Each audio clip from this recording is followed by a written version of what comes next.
व्यंगचित्र म्हणजे नुसतं ओरबाडायचं नाही, तर मिश्किलपणे मार्मिकपणे बरोबर समाजातली जी काही विकृती असेल किंवा अनिष्ट प्रथा परंपरा असेल त्याच्यावरती बोट ठेवायचं.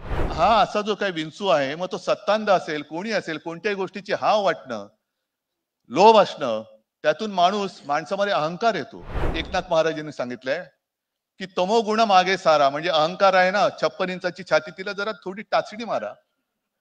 तो गर्व तुमचा खाली येऊ द्या, नाहीतर विंचवाचं विष असं चढेल की त्याचाच तुमचा बळी जाईल.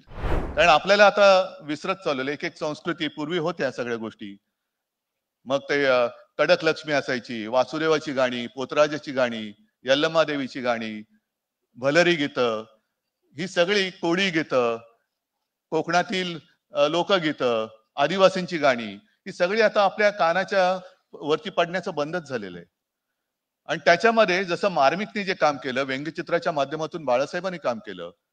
व्यंगचित्र म्हणजे नुसतं ओरबाडायचं नाही, तर मिश्किलपणे मार्मिकपणे बरोबर समाजातली जी काही विकृती असेल किंवा अनिष्ट प्रथा परंपरा असेल त्याच्यावरती बोट ठेवायचं. आणि हेच काम आपल्या साधू संतांनी तेव्हा केलं. लहानपणी ते जे भारूड, आता आपण आतमध्ये बोलताना बोललो ना, विंचू चावला, माहितीये कोणाला? कवी कोणीच ऐकलेलं नाहीये. एकनाथांचं, म्हणजे ह्या नाही, खऱ्या एकनाथांचं, तो त्या एकनाथाचं नाही, भारूड. आणि ते शाहीर साबळे गायचे तेव्हा, विंचू चावला. आणि त्याच्यामध्ये ते शब्द आहेत काय, ते काम क्रोध विंचू चावला. म्हणजे काय की हा असा जो काही विंचू आहे, मग तो सत्तांध असेल, कोणी असेल, कोणत्याही गोष्टीची हाव वाटणं, लोभ असणं, त्यातून माणसामध्ये अहंकार येतो. आणि त्या अहंकाराने असा विंचू चावल्यासारखा वेडापिसा होतो की चुकीचे निर्णय घ्यायला लागतो. आणि मग त्याच्यावरती उतारा सुद्धा त्या एकनाथ महाराजांनी सांगितलंय की तमोगुण मागे सारा, म्हणजे अहंकार आहे ना, 56 इंचाची छाती, तिला जरा थोडी टाचणी मारा. तो गर्व तुमचा खाली येऊ द्या, नाहीतर विंचवाचं विष असं चढेल की त्याचाच तुमचा बळी जाईल. पण या सगळ्या साधू संतांच्या शिकवणी, आम्ही मगाशी जे म्हटलं वासुदेवाची गाणी, आता पूर्वी एक पिक्चर आला होता, दाम करी काम, आता तो सुद्धा कोणाला माहिती नसेल. माहितीये ना, त्याच्यावर एक गाणं होतं, वासुदेवाची ऐका वाणी. आली वासुदेवच दिसत नाही. पूर्वीचे वासुदेव वेगळे होते, नाक्यावरचे उभे राहणारे वासुदेव वेगळे असतात, त्यांची गाणी वेगळी, यांची गाणी वेगळी. पण त्यातला वासुदेव तो जे गाणं म्हणतो, वासुदेवाची ऐका वाणी, जगात नाही राम रे. आता हे पिक्चर काढलं असतं तर जगात नाही राम म्हटल्यानंतर हे जे काही नव हिंदुत्ववादी आलेत, भोंदू हिंदुत्ववादी, त्यांनी बंदी घातली असती तिच्यावर. हा राम नाही म्हणतो, पण पुढचं वाक्य महत्वाचं आहे, तेच तर तुम्ही करताय, म्हणजे ते करतायत, दाम करी काम, दाम करी काम रे येड्या, दाम करी काम, तेच तर चाललंय. म्हणजे तोंडाने राम राम करायचं, जय श्रीराम, आणि पैसे देऊन धुमाकूळ घालायचा.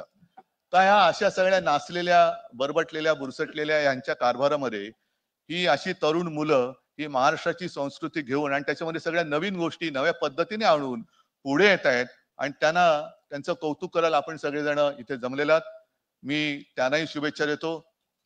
मार्मिक वर्धापन दिनाच्या निमित्ताने आपल्यालाही शुभेच्छा देतो. आणि आपलं पाठबळ हे असंच मार्मिकच्या मागे राहो. गौतमजी, तुम्हाला मी खास धन्यवाद देतोय, कारण तुम्ही या कार्यक्रमाचे प्रायोजक आहात.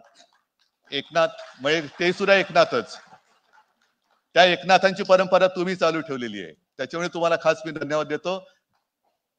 जय हिंद, जय महाराष्ट्र.